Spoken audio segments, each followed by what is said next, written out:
In the year 597 BC, Israel as a nation was crushed by the invading armies of Nebuchadnezzar. Jerusalem and Solomon's temple were rubble and memories. Jewish blood drenched the soil like spring rain. Survivors were marched off as slaves to distant Babylon. Canaan was lost. Hope was lost. Israel's glory was ashes. Her bones scattered like dead men. Ezekiel was God's prophet during those bitter years of captivity, and he pleaded for a sign that he could share with his people, a promise for Israel's future that they could carry in their hearts.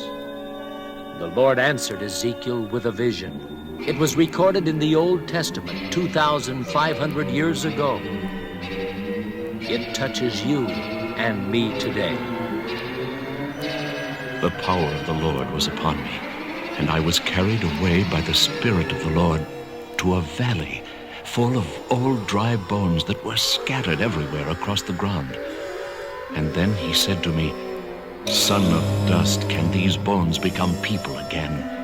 I replied, "Lord, you alone know the answer to that." Then he told me to speak to the bones and say, "O dry bones, listen to the words of God, for the Lord God says, I am going to make you live and breathe again. I will replace the flesh and muscles on you and cover you with skin. I will put breath into you and you shall live and know I am the Lord." So I spoke these words from God just as he told me to. And suddenly there was a rattling noise from all across the valley, and the bones of each body came together, but the bodies had no breath. Then he told me to call to the wind and say, "The Lord God says, come from the four winds, O Spirit, and breathe upon these slain bodies that they may live again." So I spoke to the winds as he commanded me, and the bodies began breathing. They lived and stood up, a very great army.